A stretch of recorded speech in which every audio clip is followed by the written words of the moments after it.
आजर संध्यारे आपण मानन पई सबठु बड़ खबर आसिला। एसएचजी ग्रुप रो मां मानक पई सरकार कले बड़ घोषणा।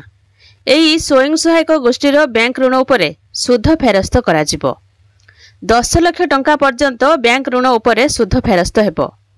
तो 2024-25 आर्थिक वर्ष रे 300 कोटी रो सुध फेरस्त करा जिवो।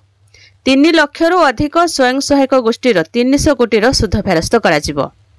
राज्य में स्वयं सहायक गोष्ठी माने जेपरि जीविका अर्जन रे अधिक सहायता पाइबे एवं अधिक पुंजी विनियोग करी निजर उद्योग को आगक बढ़ाइबे सेथिपई सेमानक सुध छाड़ पई व्यवस्था करा जायछि।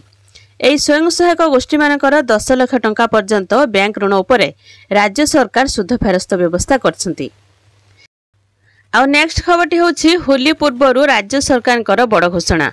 राज्यर पाचिका तथा सहायकଙ୍କୁ मासिक पारितोषिक नै बड़ घोषणा करा जायछि। प्रधानमंत्री पोषण शक्ति निर्माण योजना अधीनस्थ कार्यरत पाचिका तथा सहायकଙ୍କର मासिक दरमा 2000 टंकारु 3000 टंका को वृद्धि करा जायछि। आसंता एप्रिल 1 तारिखरु ए वर्धित पारितोषिक लागू हेबो। उक्त अनुदान प्रधानमंत्री पोषण शक्ति निर्माण योजना पई उद्दिष्ट बजेट रे राज्य समर्थन लु बहन करा जिवो। एहा द्वारा राज्य रे कार्यरत थिबा समस्त पाचिका और पाचक उपकृत हेबे। एथि पई राज्य सरकार वर्ष को 112 कोटी 9 लाख टंका व्यय करिवे।